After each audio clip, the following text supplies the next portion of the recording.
নিবেশেন যস্য কান্তি বিলোকিতা শ্রী কৃষ্ণ চরণম বন্দে রাধারঞ্জিত বিগ্রহ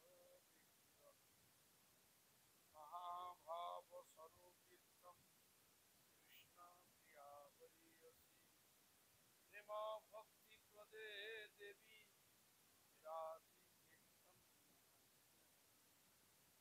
রাধে বৃন্দাবনাধীশে করুণামৃত বাহিনী কৃপয়া নিজ পদার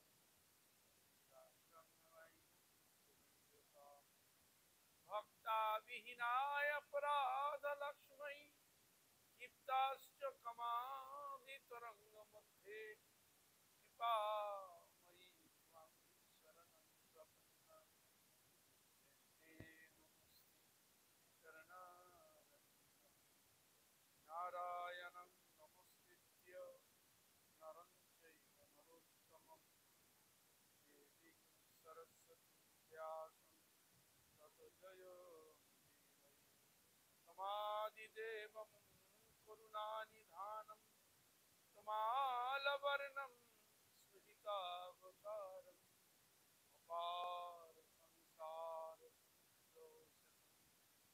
ভজামহে শ্রী শ্রী গৌরী বৈষ্ণব তীর্থ দর্শনম।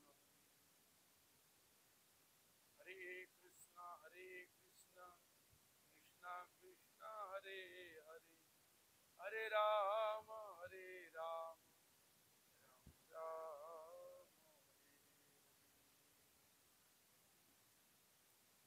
সর্বাগ্রে अस्मदीय गुरुपाद पद्म जगद्गुरु नित्यलीला प्रविष्ट श्री श्रीमद भक्ति वेदांत शील वामन गोसाई गुरु महाराज पट गोसाई गुरु महाराज नारायण गोसाई महाराज मधुसूदन गोसाई महाराज शील भक्ति ज्ञान किशोर गोसाई ठाकुर सपार्षद प्रभुपाद सुखदास बाजवार भक्ति ठाकुर जगन्नाथ दास बाजी महाराज षड़ गोस्वामी प्रभु सपार्षद गौर नित्यानंद प्रभु सपार्षद राधा विनोद बिहारी जी सकल भगवत अवतार जीवगण तदीय परिकर बिंद गंगा जमुना तुलसी महारानी भक्ति देवी भक्ति शास्त्र जो चरण कमले अधमे भक्तिपूर्ण अनंत अनंत कोटि साष्टांग दंडवत प्रणाम पूर्वक ताहादेर अहैतुक कृपा आशीर्वाद प्रार्थना परम पूजनीय वैष्णव वृंद उपस्थित श्री श्री हरिकथा श्रवण पिपासु भक्तबृंद आमी सकलेर चरणे अधमेर যথাযোগ্য দণ্ডবত নতি জ্ঞাপন পূর্বক আপনাদের অহৈতুক কৃপা আশীর্বাদ প্রার্থনা করি। আপনারা কৃপা করুন, আশীর্বাদ করুন যেন নিত্যকাল হরিগুরু বৈষ্ণবের মহিমা গুণগান কীর্তন করে আমার নরাধম পাপিষ্ট জনকে যেন আমি ধন্য করতে পারি। হইয়া আছেন হইবেন প্রভুর যত দাস সবার চরণ বন্ধু দন্তে হরে কৃষ্ণ কৃষ্ণ কৃষ্ণ হরে হরে হরে রাম রাম রাম হরে হরে।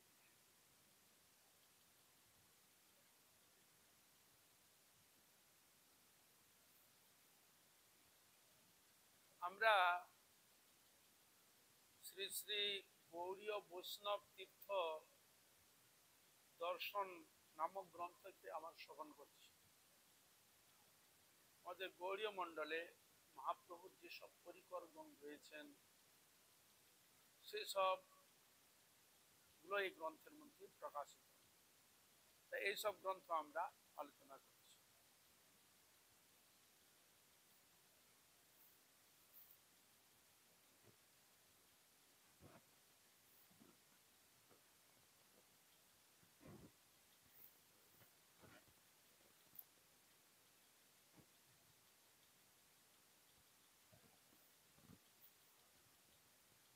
যেমন রয়েছে বলাগড়,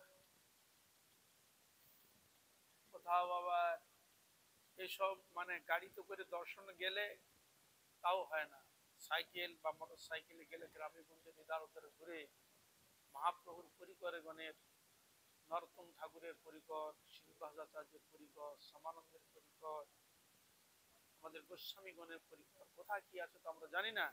তা সেই সব জায়গা যাহারা গিয়েছেন তারা সেসব স্থানে মহাপ্রভু পরিকরে বিভিন্ন কথা তুলে ধরেছেন। আমরা এখন সবান বোলাগড়, এটি হুগলি জেলায় অবস্থিত। এটা কিন্তু বর্ধমান ডিস্ট্রিক্ট পড়েছে। ব্যান্ডেল কাটোয়া, এবার কি করে যাওয়ার রাস্তা বুঝাচ্ছে। ব্যান্ডেল কাটোয়া লাইনে জিরাটের পরই বোলাগড়। এইদিকে তো আপনার ঘোরাফেরা অতটা করেন না, অতটা জানতে পারবেন, স্টেশনটা এটুকু জানতে পারেন। হ্যাঁ, ওটা তো পাশের মধ্যে পড়েছে, অল্প রাস্তার মধ্যে পড়েছে। তা এখানে বলছে বোলাগড় স্টেশনে নেমে শ্রীপুর রাধা গোবিন্দ মন্দির যেতে প্রায় 3 কিলোমিটার ভ্যান রিক্সাতে যাওয়া যায়, অথবা জিরাটে গোপীনাথ মন্দির থেকে বের হয়ে ভ্যান রিক্সা বাস অটোতে বোলাগড় আসা যায়। শ্রী রাধা গোবিন্দের দর্শন বড়ই মনোমুগ্ধকর। গোবিন্দ দেব ওখানে বিরাজ করছেন।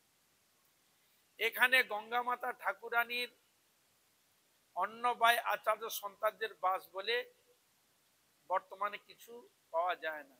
আগে ওখানে কথা ছিল গঙ্গা মাতাকে না, ইনি হচ্ছেন শ্রীনিবাস আচার্যের কন্যার নাম ছিল গঙ্গা। তাদের বংশ পরম্পরায় ওখানে ওরা বাস করেছিল। এই জন্য এখানে বলছেন এখানে গঙ্গা মাতা ঠাকুরানী অন্নবায় আচার্য সন্তানগণের বাস বলে বর্তমানে কিছু পাওয়া যায় না। এরা বলে যে গঙ্গা মাতারই সেবিত সেই স্থান তাদের বংশ পরম্পরায়, কিন্তু যিনি দর্শন করতে গিয়েছিলেন সেখানে যখন উনি রিসার্চ করে খোঁজ করে যখন দেখলেন অতটা কি পাওয়া যাচ্ছে না। এখানে মহাপ্রভু এসেছিলেন বলে প্রবাদ জনশ্রুতি মাত্র। এখানে মহাপ্রভু এসেছিলেন এটা জনশ্রুতি, সকালে বলে থাকেন যে এখানে মহাপ্রভু এসেছিলেন। তবে মন্দিরের প্রাচীনতার সাথে বিস্তৃত প্রাঙ্গণ প্রভৃতি দেখে মনে হয় এখানে এক সময় বৈষ্ণব ধর্মের বিশেষ প্রচার ছিল। তার পুরাণটা দেখে মনে হয় যে এখানে বৈষ্ণব ধর্ম বিশেষ প্রচার ছিল। বর্তমান অনাড়ম্বর সব জায়গায় তো আর যতদিন তারা থাকেন পরম্পরাগত যেসব সেবক থাকে পূজা টুজা চলে, কিন্তু যখন ওরা চলে যায় তখন তো সেবা পূজা করা কেউ থাকে না। কারণ আমরা গ্রামে গঞ্জে তো বিভিন্ন জায়গায় প্রচারে যাই, দেখি এমন দেখা যায় বহু বহু পুরনো মন্দির রয়েছে, হয়তো তাদের বংশ পরম্পরা সেবা করত, কার্যক্ষেত্রে ছেলেরা কেউ ব্যবসা বাণিজ্য কেউ চাকরি বাকরির ক্ষেত্রে চলে গেছে, এখন ওইখানে ঠাকুর সেবা করা কেউ নেই। দু একজন হয়তো আছে বয়স্ক আছে, তাকে দিয়ে গেছে, সে বুড়ো বুড়ি হয়ে গেছে। এখন ওই বুড়ো বুড়ি এখন চেষ্টা করছে বাবা আমরা আর পাচ্ছি না, বাবা কেউ না বলে আর সেবকও পাওয়া যাচ্ছে না। একটা এমন পরিস্থিতি এসেছে, কোন রকমের ঠাকুরের সেবা চলছে আর কি। হ্যাঁ, বলছে বৈষ্ণব অনুষ্ঠান হলেও সেখানকার মানুষ শাক্ত অধ্যুষিতের দ্বারা পরিচালিত। বলছেন এখানে বৈষ্ণব অনুষ্ঠান হলেও কিন্তু শাক্ত অবলম্বনী যারা তাদের দ্বারা পরিচালিত। কিছু বৈষ্ণবগণের ধারা সবার পরিপাটি এবং স্মার্তগণের যে সবার পরিপাটি অনেক তফাৎ আছে। রাস এখানে বড় উৎসব, ওখানে রাস হয়, খুব বড় উৎসব হয়। রাস পূর্ণিমার পর নবমীতে পাশে দুর্গা মণ্ডপে এখনো পুরানো প্রথানুসারে বলি চলে আসছে। তাহলে এখন বলি হচ্ছে, বৈষ্ণব থাকলে তো বলি দিত না, ঠিক না? কেন? যেহেতু শাক্ত রাতে চলে গেছে তখন তারা সেরকম প্রথা করে থাকে। মুখ্য মন্দিরের দ্বারে লেখা আছে বিশ্বনাথ ন্যায় অলঙ্কার ভট্টাচার্য ইষ্টদেব মহাশয়ের শ্রী চরণ প্রসাদাত রঘুনন্দন দাসস্য মুস্তফি। শকাব্দ 1662, বাংলা 1446 সাল। রাস ছাড়া ঝুলন জন্মাষ্টমী এবং দোল উৎসব হয়। এখানে বিশ্বনাথ ন্যায় অলঙ্কার ভট্টাচার্য ছিলেন, তারই প্রসাদ মানে কৃপার পুষ্ট শ্রী রঘুনন্দন দাস। কত শতাব্দে না 1662, আর বাংলা হচ্ছে 1446 সাল। মানে এতদিনের জিনিসটা ব্যাপার থেকে গেছে। আর ওখানে কি হয়, রাস তো হয় এবং ঝুলন অষ্টমী ইত্যাদি যে অনুষ্ঠানগুলো দোলাদি উৎসব হয়ে থাকে। প্রধান সড়কের ধারে রাসমঞ্চ ও দোল মঞ্চ শোভিত হচ্ছে। এমন এমন জায়গা দেখেছি বহু পুরনো, সে মানে দোল মঞ্চ দেখতে মনে করে 500 বছর ছাড়িয়ে গেছে। এমন দেখা গেছে মন্দির খুব বিশাল ছিল, রাধা গোবিন্দ রয়েছেন, সেবিত হচ্ছেন, কিন্তু আগে যারা ছিল যে সেবা করছিলেন এখন রেখেছেন ব্রাহ্মণদের হতে সেবা পূজার জন্য, কিন্তু দেখা আছে এরকম গ্রিল দেওয়া, এরকম ফাঁকা ফাঁকা গ্রিল দেওয়া, ঠাকুরের ঘরের ভিতর পায়রা ঢুকে যাচ্ছে, ভেন্টিলেটার ভাঙা, ভিতর দিয়ে পায়রা ঢুকে যাচ্ছে। পায়রা ঢুকে কি করছে, ঠাকুরের মাথায় বসছে, ওইখানে বসে বসে পায়খানা করে মুখ দিয়ে নাক দিয়ে পুরো মানে বস্ত্র পুরো ঝরে চলে যাচ্ছে। কি বুঝলাম? হরে কৃষ্ণ। পায়খানা পায়রা করে রাধা গোবিন্দের পুরো মুখে পায়খানা করে গা দিয়ে বেরিয়ে যাচ্ছে। দর্শন করতে গেলাম, এরকম বিরল দর্শন করে তখন খুব দুঃখ লাগলো। দেখি পূজারি কে আছে, তা পূজারি গেছে, গিয়ে আমি বললাম দেখুন আপনারা সেবা করেন। হ্যাঁ আমরাই সেবা পূজা করি। তাহলে আমরা দেখছেন না ভেন্টিলেটার গুলো ফাঁকা, একটু তো আপনারা তো কিছু দিয়ে ঘিরে দিলে যাতে না আসে করতে পারেন, করতে পারতেন তো। তখন যে পূজারি ছিল না, পূজার স্ত্রী ছিল, তখন সে পূজার স্ত্রী বলছে কি জানে কি বলছে, আপনি এনাদের কমিটির সঙ্গে কথা বলুন। কি বুঝলেন? উনি বলছেন এ বিষয়ে আমরা কিছু বলতে পারবো না, আপনি কমিটি লোকের সঙ্গে কথা বলুন। এবার তুমি কি উত্তর দিবে বলো? কল্পনা করতে পারবেন না, এখন দুঃখ লাগে এমনও এরকম ঠাকুর আছে বহু। তার ঠিক সেরকম ভাবে এই জিনিসটা অদ্যাপিও কোনো কোনো জায়গায় চলছে। এই আর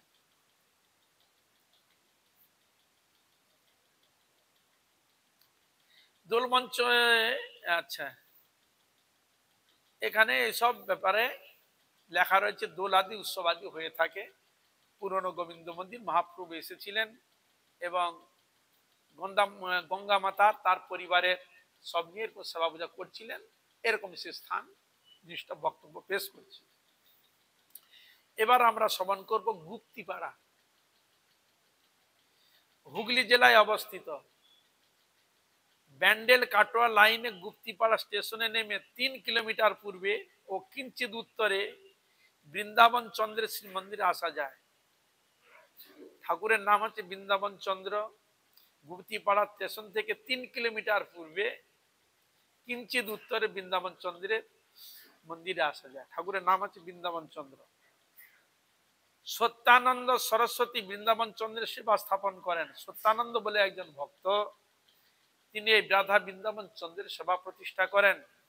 এই মন্দির চত্বর ভারতীয় প্রত্নতত্ত্ব বিভাগের দ্বারা সুরক্ষিত, বহু পুরনো।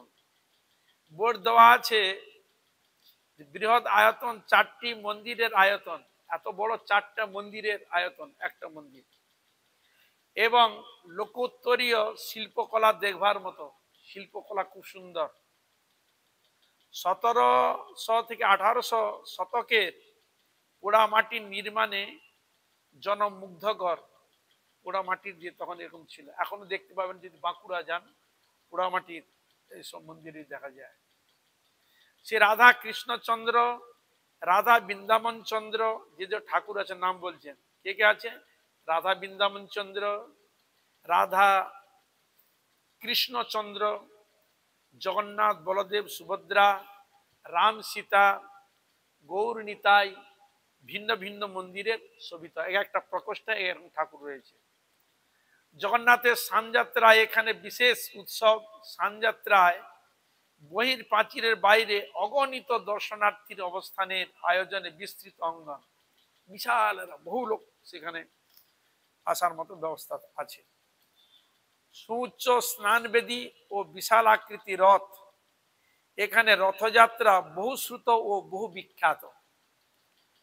4 বছর আগে বৃন্দাবন চন্দ্র চুরি হয়ে যান। এর আমার সময় চুরির কথা তো আমরা জানি, অনেক অনেক জায়গায়, বহু বহু পুরনো জায়গায়, বহু প্রতিষ্ঠিত মন্দিরে তদানীন্তন সময়ে যতগুলো বিগ্রহ বেশিরভাগ ছিল কষ্টি পাথরের বা অষ্টধাতু।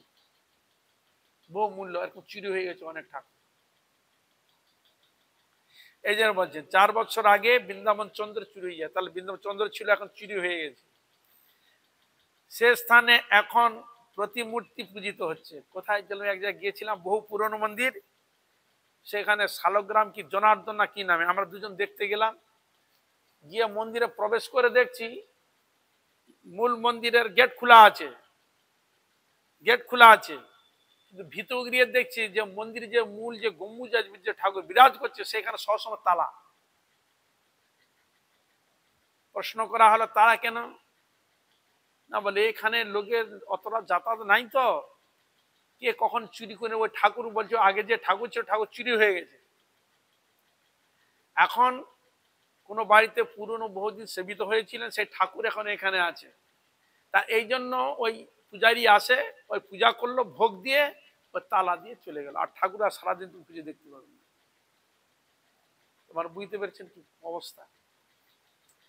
এই হলো আমাদের যখন কপাল পড়া হয়, সেরকম ঠাকুরের কপালও এরকম হয়ে গেছে, কোথাও সেবা পায় ঠিক মতো, কোথাও ঠিক মতো পায় না, কোথায় অনাদর, সেই জন্য বিগ্রহের জন্য এরকম কি মনে হয়।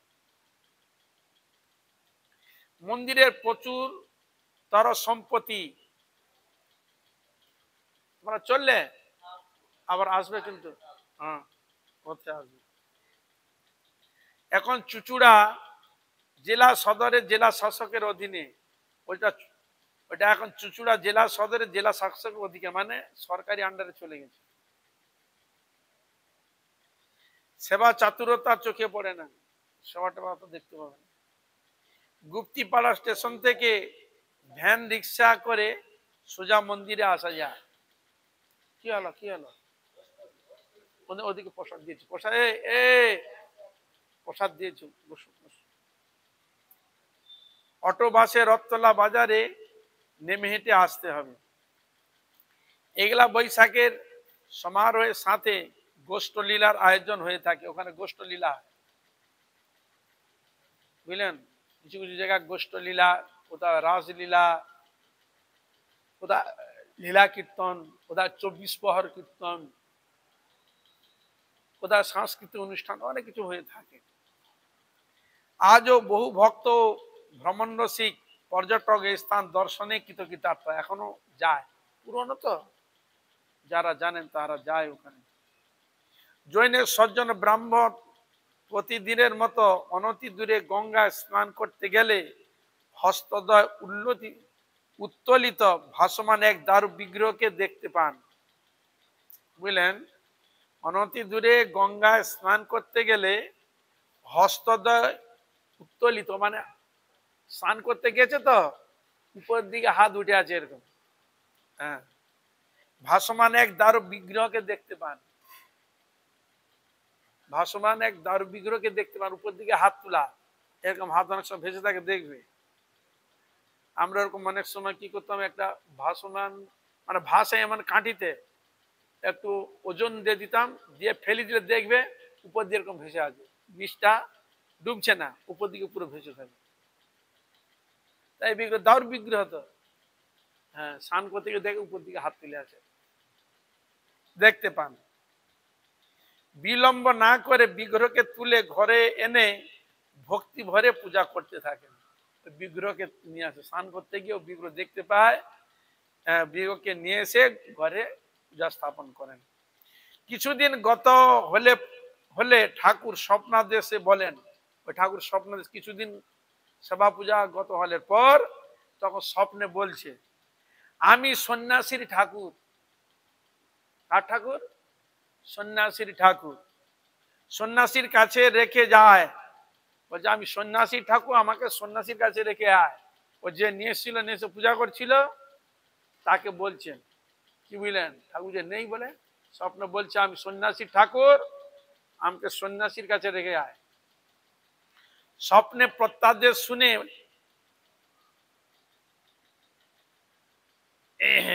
গ্রাহ্যের মধ্যে আনলো না ব্রাহ্মণ।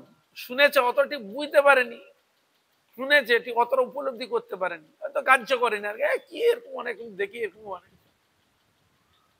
সে ব্রাহ্মণ এগুলো কেউ কার্য করলো না। কিছুদিন যাবার পর ঠাকুরে আবার প্রত্যাদেশ, প্রথম দিন তো বুঝতে পারেনি, দ্বিতীয় দিন আবার আদেশ করছে, আমাকে সন্ন্যাসীর কাছে রেখে আয়। ঠাকুর প্রত্যাদেশ করছে, তাতে তোর মঙ্গল, না হলে বিপদ হবে। ঠাকুর বলেছে আমি এখন দিয়ে আসিস তোর মঙ্গল, যদি না দিয়ে আসিস তাহলে তোর বিপদ হবে। ঠাকুর বলে দিচ্ছে আগে থেকে। হট করো না, মানে হট করো, হট মানে আমার কথা শুনো, হ্যাঁ আমি কি বলছি শুনো, সেইভাবে যে কাজ করে ভালো, আমায় রেখে এসো। ব্রাহ্মণ ভাবলেন বিপদ হয় হোক, ব্রাহ্মণ বল বিপদ হয় হোক,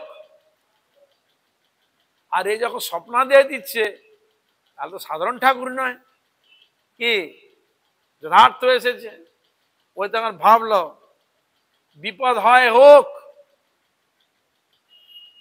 আমি দিয়ে আসবো। তারপর একে একে তার পুত্র কয়টি মারা যায়, কি দেখলেন? হরে কৃষ্ণ, যাই হোক অনেক সময় এরকম হয় তো, একটা তার পুত্র মারা যায়। ব্রাহ্মণ তাতেও বিচলিত হলেন না, তাতেও তিনি বিচলিত হলেন না। সে জানতো ঠাকুর পরীক্ষা করছে আমাকে। ভাবলো এরা জন্মেছে, এখন একদিন মারা যেতই। ব্রাহ্মণ ভাবলো আরে মরছে, জন্ম যখন তত মৃত্যু হবে, আজ নাই কাল। আর এটাও তিনি ভেবেছে জন্ম যখন হয়েছে একদিন না একদিন সে মরবে, হ্যাঁ একদিন তো একদিন মরবেই। কিন্তু ভগবানকে ছাড়া যাবে না, ও যায় যাক, সত্যি তাই, এটাই তো একটা পরীক্ষা। হ্যাঁ দেখো সে বিপদ মেনে নিল, তোমার সেবা পূজা করতে গিয়ে যদি আমার ক্ষতিও হয় তাতে আমি প্রস্তুত, তাকেই বলে সেবক। এটাই যথার্থ, এরকম কি থাকা চাই। যাই হোক কি হলো, ভগবানকে ছাড়া যাবে না। এভাবে ভগবানের পরীক্ষার মধ্যে ব্রাহ্মণ উত্তীর্ণ হয়ে গতাসু হন, বংশে আর কেউ নেই, হরে কৃষ্ণ, গত হয়ে যান, আর বংশে কেউ নেই, বংশে আর কেউ নেই, ছিল মাত্র এক ভক্তিমতী পুত্রবধূ ছিল একমাত্র। উনি সেবা করতে দেব ছেড়ে দিয়েছে, আর ভক্তিমতী ছিল পুত্রবধূ, তার উপর সেবার ভার পড়ল, আর তো কেউ নেই। এদিকে সত্যানন্দ সরস্বতী শুনলেন কে যেন তাকে ডাকছে, বারে বারে বলছে, বুঝলেন। এদিকে সত্যানন্দ সরস্বতী তিনি শুনলেন কে যেন তাকে ডাকছেন, বারে বারে বলছে, ওরে তুই এসে আমার সেবা কর। তাকে আবার বলছে, ওরে তুই আমাকে এসে সেবা কর। সন্ন্যাসীও তখন পাগলের মতো এদেশ থেকে ও দেশ ঘুরে বর্তমানে শ্রীপাঠের ছোট পাতার কুটির করে বাস করতে থাকেন। ওই সন্ন্যাসী বুঝলেন সত্যানন্দ সরস্বতী, তাকে স্বপ্নাদেশ করছে, তিনি সন্ন্যাসী কিন্তু, এই তুই আমার সেবা কর। আর সন্ন্যাসী ঠাকুর এই প্রত্যাদেশ শুনে তিনি তখন পাগলের মতো এদেশ ওদেশ ঘুরে ঘুরে ওই শ্রীপাঠের ছোট পাতার কুটির করে বাস করতে থাকে, ওইখানে এসে বাস করে। সে বুঝতে পারেনি কে এই করেছে। একদিন লোকমুখে সে ব্রাহ্মণের সেবিত বিগ্রহের কথা শুনতে পেলেন, যেন কথা হয় কতদিন শুনেনি, ও তো পাগল মতো ওখানে আছে, জানে না। তো হঠাৎ একদিন কথা বলতে বলতে কার মুখে শুনতে পেল ওই ব্যাপারটা, যে ওই ঠাকুর এখানে আছে, স্বপ্নাদেশ হয়ে এসছে ইত্যাদি। দর্শনে প্রবল আকর্ষণে মন্দিরের দ্বারে এসে নিষ্পলক নেত্রে দাঁড়িয়ে দাঁড়িয়ে ভাবে, ওই কথা শুনে এসেছে ঠাকুরের কাছে, দর্শন করতে এসছে, আর দর্শন করে এক পলকে ভাবে বিভোর হয়ে ঠাকুরকে দর্শন করছে। ইনি তো আমাকে এখানে টেনে এনেছে, দর্শন করে সন্ন্যাসী বলে এই ঠাকুর আমাকে স্বপ্নে বলেছিল, এই তো আমাকে টেনে এখানে নিয়ে এসছে। দেখুন এতক্ষণ বুঝতে পারেননি, ঠাকুরকে দর্শন করার পর শুনে যখন দর্শন করলেন তখন তার সে স্মৃতি পটে এলো, এই তো আমাকে এখানে ডেকে নিয়ে এসছে, এই ঠাকুর আমাকে ডেকে নিয়ে এসছে এখানে। কিন্তু কি করে পাওয়া যায়, কিন্তু ওদের হাতে কি করে ঠাকুর পাওয়া যায়। এদিকে ভক্তিমতী পূজারিনী সন্ন্যাসীকে প্রসাদ পাওয়ার জন্য অনুরোধ করে, যে ধর সন্ন্যাসী ঠাকুর এসছে, উনার ঠাকুরের সেবা হাতে আছে, তা উনাকে প্রসাদ পাওয়ার জন্য আহ্বান করলেন সন্ন্যাসী ঠাকুর।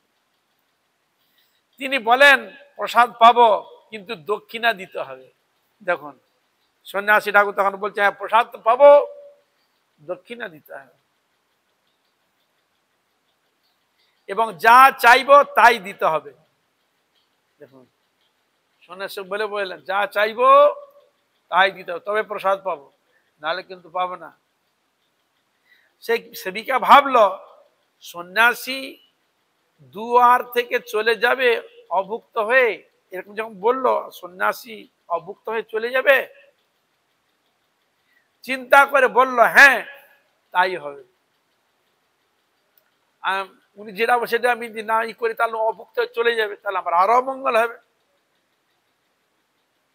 তখন বললে হ্যাঁ তাই হবে, যা বলেছে তাই হবে।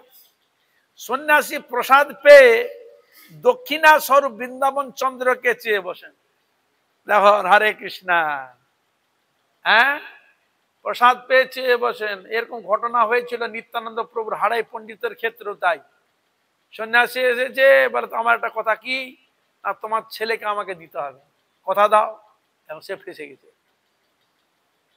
নিত্যানন্দ প্রভু তাই এইভাবে গিয়েছিলেন, হ্যাঁ দেখো এসে গেছে। প্রিয় দেবতাকে ছেড়ে দিতে হবে, ধ্যানমগ্ন হয়ে অতি দুঃখে শরীর ত্যাগ করেন তিনি। কি বললেন, এতদিন সেবা করে ঠাকুরকে ছেড়ে দিতে হবে, তাই ঠাকুরের ধ্যান চিন্তা করতে করতে উনি দেহ ছেড়ে দিলেন। সন্ন্যাসী তার সৎকার করে, সন্ন্যাসী ওই গৃহিণী সৎকার করে ঠাকুরকে নিয়ে আসেন এই স্থানে, এখন যেখানে কথা তো ওইখানে নিয়ে আসেন। ইনি বৃন্দাবন চন্দ্র। সন্ন্যাসীর প্রভাব বিস্তার হতে থাকলে জমিদাররা 4000 বিঘার বেশি জমি দান করে। এই ঠাকুরের এত তার প্রভাব, সন্ন্যাসী এমন প্রভাব বিস্তার হলো, তদানীন্তন সময় জমিদাররা থাকতো, তো জমিদাররা কি করলেন 4000 বিঘার বেশি জমি দান করে। 1000 বিঘা, 4000 বিঘা জমি। কি বুঝলেন, এরকম অনেক অনেক ঠাকুরের বহু সম্পত্তি আছে ছিল, সরকার দেখলো এই তো সব দেবতার মধ্যে চলে যায়, অনেক ভাগ বাটা হয়ে চলে গেছে, তখন সময় অনেকে ঠাকুরের নামে রেখে গিয়েছিল। বুঝলেন, হরে কৃষ্ণা। এই মন্দির চত্বর মধ্যে সত্যানন্দ সরস্বতী সমাধি বিরাজমান। ওই সন্ন্যাসী ওইখানে থাকেন, আর ওইখানে উনি দেহ ত্যাগ করেন, তার সমাধিও ওই মন্দিরের পাশে এখনো রয়েছে। নাম সত্যানন্দ সরস্বতীর সমাধি বিরাজমান। রাধা বৃন্দাবন চন্দ্র কি, বিনোদ বিহারী কি। তাহলে বুঝতে পারছো ঠাকুর দেখতে এরকম পাথরের মতো দেখা যাচ্ছে, টুটুরাম জগন্নাথ, কিন্তু তা নয়। এরা আগে একটা যখন প্রভাব বিস্তার করবে না, কল্পনা করতে পারবে না। হ্যাঁ, তার মানে বুঝতে পারছো, যেটুকু তোমার ঠাকুরের সেবা দাও বা দর্শন করো, যা প্রসাদ পাও, যা প্রণাম করো, যা পরিক্রমা করো, তাহলে এরা সাধারণ নয়, অসাধারণ অনেক কিছু করতে পারে। কর্তুম অকর্তুম অন্যথা কর্তুম যা সমর্থ ঈশ্বর। ঈশ্বর কি করতে পারে না, সবই করতে পারে। শুধু বিগ্রহ কথা বলে না বলে আমরা ই করি, সব পারে। তাই তো এখানে প্রমাণ দেখলেন তো কি ঘটনাগুলো ঘটলো। তাই এটা হলো গুপ্তি পাড়ার ঘটনা। এবার আমরা শুনব ভাজন ঘাট। নদিয়া জেলায় অবস্থিত। শিয়ালদহ রানাঘাট গেলে রেলে মাঝদিয়া স্টেশনে নেমে বাসে 6 কিলোমিটার দূরে আসা যায়, অথবা কৃষ্ণনগর বাস স্ট্যান্ড থেকে সোজা ভাজন ঘাটের বাসে এই স্থানে আসা যায়। ঠাকুর কানাই বংশীয় গোস্বামীগণের সেবিত রাধাবল্লভ ও বৃন্দাবন চন্দ্র দর্শনীয়। ওখানে রয়েছেন রাধাবল্লভ আর বৃন্দাবন চন্দ্র দর্শনীয়। এ বিষয়ে চৈতন্য চরিতামৃতে বর্ণিত রয়েছে। শ্রী সদাশিব কবিরাজ বড় মহাশয় শ্রী পুরুষোত্তম দাস তাহার তনয়। সদাশিব মহাপ্রভু কিন্তু পীর পার্শ্বদ ছিলেন না। সদাশিব কবিরাজ তারই পুত্র হচ্ছে পুরুষোত্তম দাস, তনয় মানে পুত্র। আজন্ম নিমগ্ন নিত্যানন্দের চরণে, বলে আজন্ম নিত্যানন্দ চরণে মাথা বিক্রি করেছেন। মানে নিত্যানন্দ তার প্রাণধন, নিত্যাই পার্ষদ। নিত্যানন্দের চরণে আজন্ম নিমগ্ন নিত্যানন্দের চরণে নিরন্তর বাল্য লীলা করে কৃষ্ণ স্থানে। নিত্যানন্দ চরণে নিমগ্ন হয়েছেন আর বাল্যলীলা করে কৃষ্ণ, ভগবানের সঙ্গে বাল্য খেলাধুলা করে। তার পুত্র মহাশয় কানু ঠাকুর, আচ্ছা ইনার পুত্র হচ্ছে কানু ঠাকুর, যার দেহে রহে কৃষ্ণ প্রেমামৃতপুর, যার দেহে স্বয়ং ভগবান বিরাজ করেন। কানু ঠাকুরের দেহে।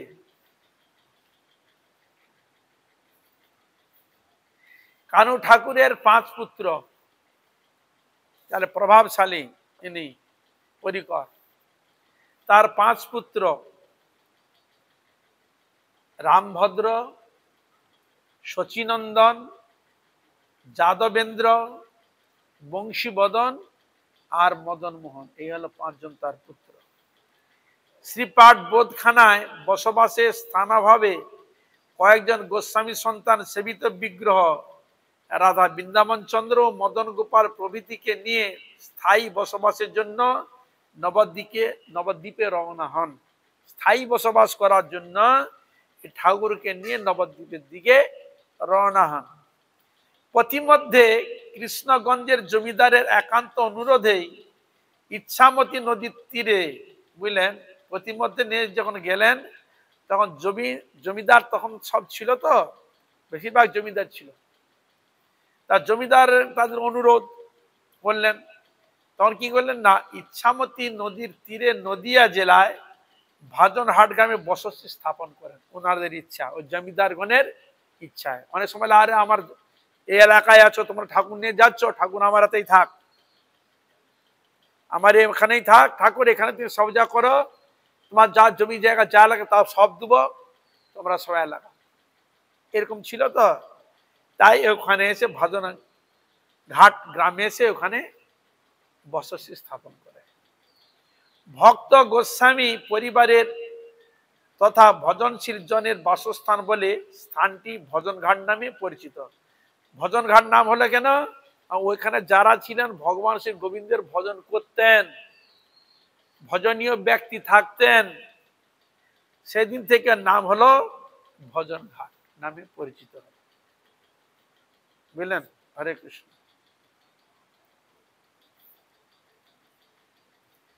অথবা প্রাচীনদের আশীর্বাদ পুত হয়ে ভজনঘাট নামে বিস্তৃত হয়। বর্তমানে জনস্রোতে ভজনঘাট নামই বহুল প্রচলিত আছে। ভজনঘাটে বহু প্রচলিত। গ্রামের উত্তরে যে বিল আছে তার উত্তরে অধুনা নালুপুর নামে গ্রাম পত্তন হয়েছে। তার পাশে একটা বিল ছিল, অধুনা সেটা নালুপুর নামে গ্রাম প্রকাশ হয়েছে। এক সময় স্থানটি জঙ্গলাকীর্ণ ছিল, আগে জঙ্গল ছিল, লোক বাস কম ছিল, জনাকীর্ণ ছিল, খুব মানে জঙ্গল আদি ছিল, তখন বড় বড় জঙ্গল ছিল।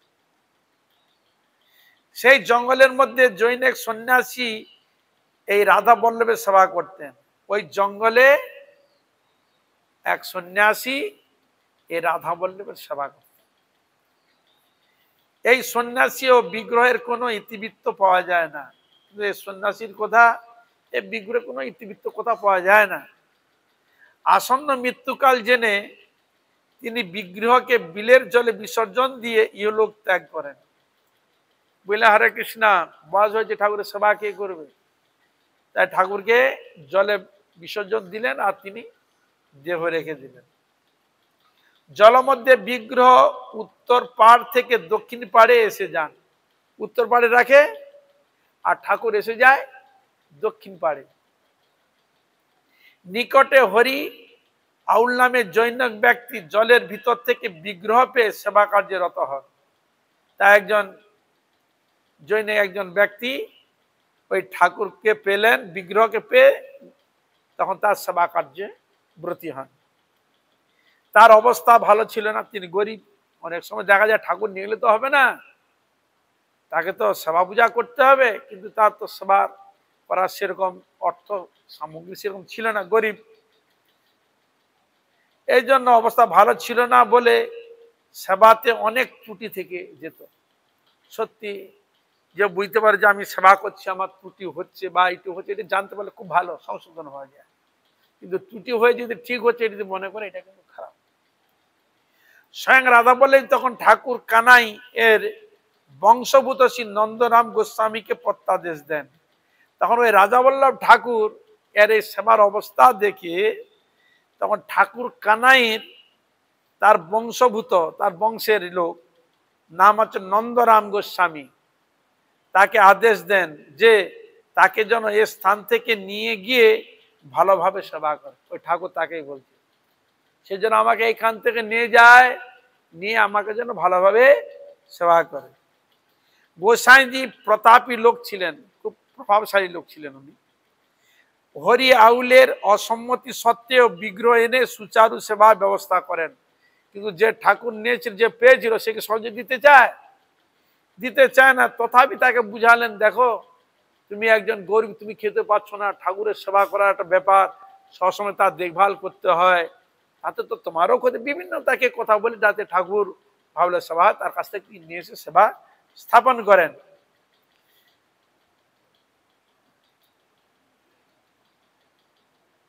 কোন প্রতিবিধান করতে না পেরে তখন হরি আউল বিগ্রহ পাওয়ার জন্য রাজা কৃষ্ণচন্দ্রের দ্বারে অভিযোগ করেন।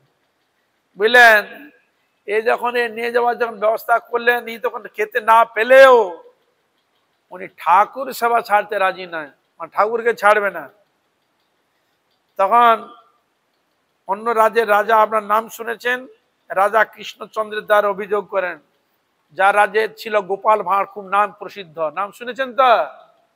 গোপাল ভাঁড় খুব নাম, প্রত্যেকে প্রায় দেখে, ছেলে থেকে আপনার সকলেই গোপাল ভাঁড়ের কথা খুব শুনে। ওই কৃষ্ণচন্দ্র রাজার এতে ছিল ওই গোপাল ভাঁড়, বুঝতে পারছেন তো? তখন ওই রাজা কৃষ্ণচন্দ্র রাজার কাছে অভিযোগ করে এই ঠাকুরের বিষয়। মহারাজের আহ্বানে বার্ধক্যবশত যেতে অসমর্থ হলে পুত্র গোরাচাঁদ গোস্বামী রায় দরবারে উপস্থিত হয়ে ইনি বৃত্তান্ত জানান। কি বুঝলেন, বয়সও হয়ে গেছে, বার্ধক্য হয়ে গেছে, আর তার সব শোচনীয় যে অবস্থা, সেই সব বলতে লাগলেন রাজ দরবারে। ওই গোস্বামী উপস্থিত উনি বৃত্তান্ত জানান। তিনি কৃতবিদ্ধ ছিলেন, বাক্যালাপে পাণ্ডিত্যের পরিচয় পেয়ে মহারাজ সন্তুষ্ট হন। ওই গোস্বামী তার পাণ্ডিত্য এবং তার কথা শুনে খুব সন্তুষ্ট হন রাজা কৃষ্ণচন্দ্র। হরি আউল চাইলে বিগ্রহ নিয়ে যেতে পারেন। গোসাইজির কথা শুনে রাজা এক কর্মচারীকে পাঠিয়ে দেন। হরি আউল চাইলেন বিগ্রহ নিয়ে যেতে পারেন, বলছে আপনি বিগ্রহ নিয়ে যেতে পারেন। তাই গোসাইয়ের কথা শুনে রাজা এক কর্মচারীকে পাঠিয়ে দেন। তার সাক্ষাতে হরি আউল বহু চেষ্টা করেও বিগ্রহকে আসন থেকে তুলতে পারলেন না। কি বলে, আরে কি না, আগে তো নিয়ে গেছে এই অবস্থা করে, ওকে স্বপ্নাদেশ তো নিয়ে গেছে, সেবা করেছে, আর ও কৃষ্ণচন্দ্র রাজার কাছে বলছে না, আমার ঠাকুর ফেরত দিতে হবে, আমার ঠাকুর ফেরত দিতে হবে, আমি আমার ঠাকুর সেবা করব। তা কৃষ্ণচন্দ্র রাজার কাছে তখন ওই গোস্বামীজি গেলেন। গোস্বামী গিয়ে তাকে বুঝালেন এই ব্যাপার উনি করতে পারেননি, ঠাকুর স্বপ্নাদেশ হয়ে আমার কাছে এসেছে। তখন তাহলে এখানে উনিও বুঝলেন, ঠাকুর যেখানে স্বপ্নাদেশ হয়ে যাবেন যেখানে, সেখানে তো সত্যি সত্যি সেবা তিনি পান, নিশ্চয়ই তাকে কে তুলে নিয়ে যেতে পারবে, সম্ভব না। তাই ওকে বললেন, আমার লোক যাচ্ছে, তুমি যাও, তার ঠাকুর নিয়ে যাও। ওইখানে পয়েন্ট করতে হবে।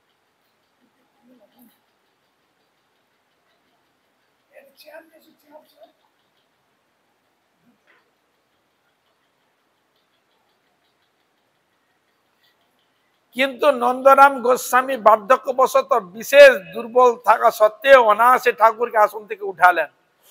ও তুলতে গেল, তুলতে পারল না।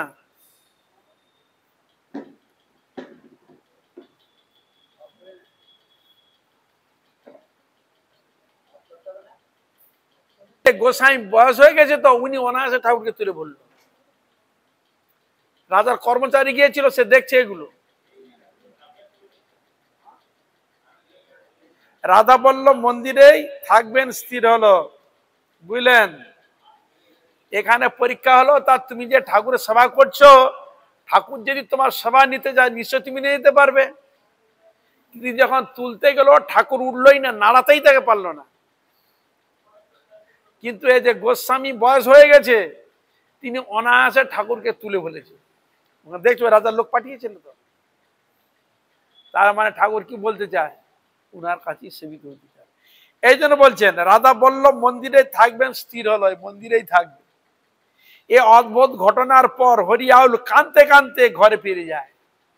আনতে কিছু আনতে পারলেন না, সে তখন কাঁদতে কাঁদতে ঘরে গেল। এদিকে কর্মচারীর মুখে অত্যাশ্চর্য ঘটনা শুনে রাজা অতি প্রীত ও শ্রদ্ধান্বিত চিত্তে দেব সবার জন্য 30 বিঘা জমি দান করে। ক বিঘা? 30 বিঘা। ওই যে লোকটাকে পাঠিয়েছিল দেখতে যাও, পাঠিয়েছিল, এই ঘটনা ঘটেছে। আর যখন রাজাকে বললেন, রাজা খুব সন্তুষ্ট হলেন। সন্তুষ্ট হয়ে ঠাকুরের নামে 30 বিঘা জমি কৃষ্ণচন্দ্র রাজা দেন। তাহলে কত দেবত্ব সম্পত্তি ছিল কল্পনা করা যায়? এরকম ছিল। কেন আমাদের জগন্নাথের যে সেবা হয়, রাজা দিয়ে গেছে, নতুন নতুন চাষ হবে, নতুন নতুন জগন্নাথের সেবা হবে, এরকম ছিল তো। বহুদিন পর গোসাইজির মনোভাবের অনুরূপ ঠাকুরের প্রত্যাদেশে এক রাধা মূর্তি নির্মিত হয়ে স্থাপিত হয়। কিছুদিন পর ওই গোসাইজিকে ওই রাধা বল্লভ বলছে, তখন শুধু কৃষ্ণই থাকতো, রাধা তখন তো ছিল না। তখন ওই ঠাকুর বললে আমার শক্তিকে দিতে হবে, অর্থাৎ রাধারানী। তখন উনি আবার রাধারানী মূর্তি প্রতিষ্ঠা করে ঠাকুরের কাছে রাখলেন, বামে রাখলেন। তাহলে আমাদের গুরুবর্গ ঠিকই করেছে, ও বেটা একা থাকবে না, এই জন্য আমার রাধারানীকে দিয়ে দিয়েছে, কোনো অসুবিধা নেই। আর যুগল উপাসনা হয়েই রাধা গোবিন্দের ভজন করবে, আরাধনা করবে। এই যে গোসাইজির মনোভাবের অনুরূপ ঠাকুরের প্রত্যাদেশে এক রাধা মূর্তি নির্মিত হয়ে স্থাপিত হয়। বর্তমান যুগল মূর্তি তারই আরাধনায় বহিঃপ্রকাশ। শ্রী রাধা রাধা বল্লভ অতীব মোহন মূর্তি। সামনে নাট মন্দির প্রভুপাদ শ্রীমৎ কিশোর রায় গোস্বামী কর্তৃক উদ্ঘাটিত 14ই পৌষ 1408 বাংলা দোল এখানে বড় উৎসব। এছাড়া জন্মাষ্টমী জুলন প্রভৃতি অনুষ্ঠান পালিত হয়। কোন সময়ে রাত্রিতে প্রবল ঝড় বৃষ্টি হয়, মন্দিরের ছাদ ভেঙে যায়। খুব ঝড় বৃষ্টি, বজ্রপাত পড়ছে, ছাদ ভেঙে গেছে। ঠাকুর বুঝি আর অস্তিত্ব নেই। ওর সেবক সাথে দেখছে ঠাকুরের এরকম অবস্থা, জানে অস্তিত্ব থাকবে না, এরকম ভাবছে। তা এরকম হায় হায় করতে করতে সেবক গোস্বামীরা সকালে ইট কাঠ সরিয়ে দেখলেন, ছাদ ভেঙে ইট কিনে সব পড়ে গেছে। হায় হায় করছে সেবকরা, সকাল হোক, ঝড় বৃষ্টি করে যাবে না। তা সকালে উঠে গিয়ে ইট কাঠ সরিয়ে দেখলেন যে যুগল মূর্তি সিংহাসনে নেই, দালানের এক কোণে দাঁড়িয়ে আছে। কি বলে, হরে কৃষ্ণা, তোমাদের যদি হুড়ুয়ার কিছু পড়া, তুমি ওইখানে থাকবে, যেখানে পড়বে না সেইখানে তো যাবে। এখানে কি দেখো ঠাকুর সাধারণ, সেখানেও ওরা হায় করছে, কেন এখানে যে জায়গা ভেঙেছে ঠাকুরের সিংহাসন, ঠাকুরের কোনো এটা ওটা হয়েছে ভেবেছে। তা সব তো ইট সব চাপা পড়ে গেছে। কাঠ পাট খুলে করে দেখলে যে এখানে ঠাকুর ছিল, সে খুলে দেখলে ওখানে ঠাকুর নাই। ঠাকুর দেখলে এক পাশে অক্ষত অবস্থা এক কোণে দাঁড়িয়েছে, নিদায় গৌর প্রেমানন্দ। তাহলে দেখলে তো এই হলো বিগ্রহ, এই হলো ঠাকুর, বিশেষ কৃপাত। সাধারণ নয়, আপনারা ভাববেন না যে মূর্তি হচ্ছে সাধারণ। যারা নাস্তিক তাদের কাছে সাধারণ বিগ্রহ কাঠ পাথর, কিন্তু ভক্ত কোনোদিন কাঠ পাথরের সেবা করে না, ভক্ত ভগবানেরই সেবা করে থাকেন। তার উদাহরণ এইখানেই, এই সব চরিত্রগুলো পড়লে আপনারা বুঝতে পারবেন। হ্যাঁ, যুগল মূর্তি সিংহাসনে নেই, দালানের এক কোণে দাঁড়িয়ে আছে, দালানের এক কোণে দাঁড়িয়ে আছে, কিন্তু অঙ্গে কোনো আঘাত লাগেনি, গায়ে কোনো আঘাত নেই। এতে সকলেই পুলকিত চিত্তে আনন্দ উৎসব করেন। আবার নতুন করে উৎসব আরম্ভ হয়ে গেল ঠাকুরের প্রাকৃতিকে। ঠাকুরের জমির উপরে একটি কদম গাছ, দোলের সময় 4টি কদম ফুল ফুটত, ওখানে কদম লেখা ছিল, আর ঠাকুরের সবার জন্য 4টা করে ফুল পেত। গাছটি মরে গেলে অন্য গাছে ওই রকম হতো, গাছটি মরে পরে আর একটা গাছ লাগা, সেখানটি ওই 4টি করে পাওয়া যেত। যে গাছটি চলে গেলে, আচ্ছা, সে গাছটি চলে গেলে এখন আর সেই অলৌকিক দৃশ্য দেখা যায় না। আর দেখা যায় আগে সেরকম ভক্ত ছিল, সেরকম অনুরাগী ছিল, সেরকম বিগ্রহের কৃপা অনুভব হতো। এখন সেরকম লোক আছে কি? ভোগবাদী দুনিয়া, ভোগ নিয়ে সব পড়ে আছে, সেরকম ভাবনা নিয়ে পড়ে আছে, খাওয়া দাওয়া মজা লুটবো, জাগতিক পাশ্চাত্যের বস্তুকে আমরা দেখে মেতে থাকবো, ভগবান টবান নেই, কিছুই নাই। তাদের কাছে কি ভগবান দেখা দিবে? এরকম অলৌকিক দেখাবে? তাহলে গ্রামে জাতি ধর্ম বিশেষে এই যুগল মূর্তি গ্রাম্য দেবতা এবং অতীব শ্রদ্ধার সাথে এই স্থানকে তারা স্মরণ বন্ধন করে থাকেন। নতুন কোনো দ্রব্য হলেই আগে ঠাকুরকে দিয়ে যায়। এখন যেন চাষিবাসী যারা আগে মাঠে যে চাষ হবে সর্বপ্রথম গোবিন্দের সেবায় যাবে আগে। সে আলু হোক, যে সবজি হোক, ধান হোক, চাল হোক, যা কিছু করবে প্রথমে আগে ঠাকুরের সেবা মন্দিরে যাবে সিধা, তারপরে সেবা হবে। এরকম ঠাকুরের পায়েসে বড় প্রীতি, ঠাকুর ওইখানে ঠাকুর পায়েস খেতে খুব ভালোবাসে। এই জন্য প্রত্যেকটা মন্দিরে, সব জায়গায় আছে কিনা জানি না, এই জন্য প্রত্যেকটা মন্দিরে বলবেন ঠাকুরের রোজ পায়েস হবেই, কিছু হোক আর না হোক পায়েস হবে, এই বিষয়ে সন্দেহ নেই। কোন বিপত্তি ঘটলে রাধা বল্লভকে পায়েস মানত করে, বিপদ মুক্ত হয়। ওইখানে এখনো আছে, আরো কোনো যদি কোনো বিপদ বা কিছু মনস্কামনা থাকে ঠাকুর কাছে মানত করে আছে, ঠাকুর এটা আমার ইচ্ছা যদি পূরণ হয় আপনাকে পায়েস দেব, তাই না, এটা দেবো, ঠাকুর কাছে মানত করে। এখনো ওই প্রচলন সে পূর্ব থেকে এখনো হয়ে আছে। এখানে বলছে কোন বিপত্তি ঘটলে রাধা বল্লভকে পায়েস মানত করে বিপদ মুক্ত হয়। আজও তারা বিশ্বাসের সাথে এই নিয়ম পালন করে আসছে। পাশে আছেন রাধা বৃন্দাবন চন্দ্রের মন্দির, সামনে স্মৃতি ফলকে লেখা আছে প্রসিদ্ধ গীতি কাব্য রচয়িতা বৈষ্ণবাচার্য শ্রী কৃষ্ণ কমল গোস্বামী আবির্ভাব 9 আষাঢ় 1217 বঙ্গাব্দ, ভাজন ঘাট তিরোভা 12 মাঘ 1294 বঙ্গাব্দ, চুচুড়া। এই মহাজনের সম্বন্ধে দু এক কথা বলতে হয়। সাহিত্য ক্ষেত্রে তার দান সর্বজন প্রশংসনীয়। তিনি 8খানি গ্রন্থ রচনা করেন, তিনি 8খানি গ্রন্থ রচনা করেন।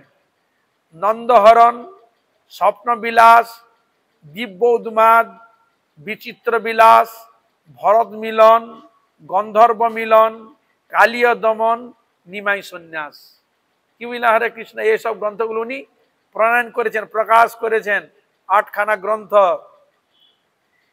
তার একাধারে পাণ্ডিত্য, কবিত্ব, সঙ্গীত বিদ্যা, পারদর্শিতা প্রভৃতির সাথে ধীরতা ও সর্বজনপ্রিয় ব্যবহার কুশলতা প্রভৃতি গুণ তাকে চির অমর করে রেখেছে। এই সব গুণের জন্য ঠাকুর কানাই এর বংশে বহু বহু মহাপুরুষের আবির্ভাব ঘটেছে। ঠাকুর কানাইয়ের বংশে, তার মধ্যে প্রভুপাদ কানুপ্রিয় গোস্বামীর গ্রন্থাবদান বৈষ্ণব জগতে এক অতুলনীয় কীর্তি। বরাহনগর পাটবাড়ি সন্নিকটস্থ শ্রী সদাশিব কবিরাজ সেবিত রাধা প্রাণবল্লভ জিউ দর্শনীয়। ওখানে গেলে এগুলো আমরা দর্শন পাবে। বাঞ্ছা কল্পতরুভস্য কৃপা সিন্ধু ভয়েবচ পতিতানাং পাবনে ভো সর্ব বৈষ্ণব বৈষ্ণবী সর্বভক্ত ভো নম নমঃ। আপনার আশীর্বাদ করুন, কৃপা করুন, এইভাবে হরিগুরু বৈষ্ণবের মহিমা গুণগান কীর্তন করে আমার নরাধম পাপিষ্ঠ জনকে যেন আমি ধন্য করতে পারি। হইয়াছেন হইবেন প্রভুর যত দাস, সবার চরণ বন্ধু দন্তে করি। রাম হরে রাম, রাম রাম হরে হরে,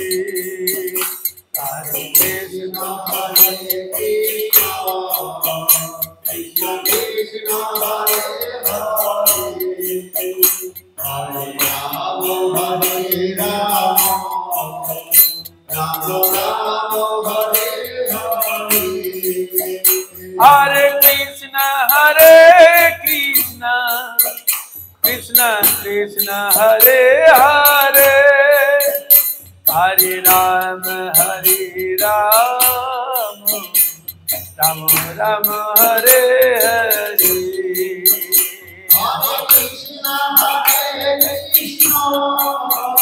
কৃষ্ণ কৃষ্ণ হরে হরে, হরে রাম রাম রাম হরে হরে, হরে কৃষ্ণ কৃষ্ণ, কৃষ্ণ কৃষ্ণ হরে হরে, হরে রাম রাম, রাম রাম হরে হরে, হরে কৃষ্ণ কৃষ্ণ,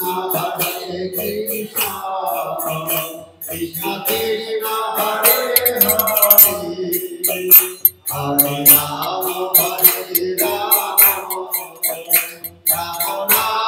রাম রাম হরে হরে, হরে কৃষ্ণ কৃষ্ণ, কৃষ্ণ কৃষ্ণ হরে হরে, হরে রাম রাম, রাম রাম হরে হরে, হরে কৃষ্ণ কৃষ্ণ, কৃষ্ণ কৃষ্ণ হরে হরে, হরে রাম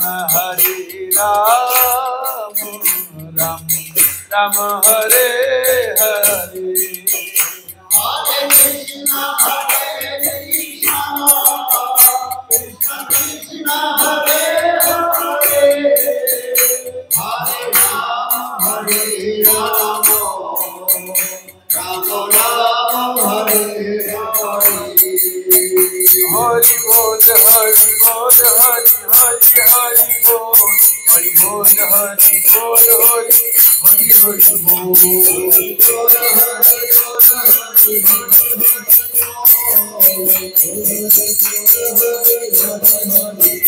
हरि बोल हरि बोल हरि हरि